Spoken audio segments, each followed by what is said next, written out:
ते म्हणतात ना, आपलं ते आपलंच, घोडकाभर का असे ना. असंच अयांश बरोबर घडलं. अयांश मला कपड्यांच्या घड्या घालायला मदत करत होता.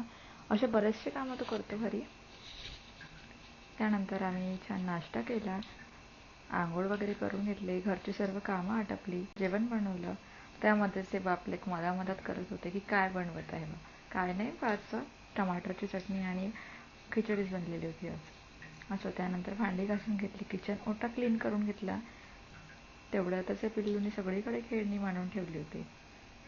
त्याला असं म्हणायचं होतं की मला गणपती बाप्पाला गाडीवर फिरवायचं आहे. ते त्याचं चालू होतं. ते सर्व आवरल्यानंतर आम्हाला बर्थडेला जायचं होतं. तिकडे पोहोचलो. बर्थडे कुणाचाही असो, पण केक मात्र अयांशच कट करणार हे तर कन्फर्म आहे. मग ते रडत रडत का असेना. आणि असा होता सुंदर माझा दिवस. कसा वाटला? आवडलाच लाईक करा. भेटूया पुढच्या ब्लॉगमध्ये. बाय.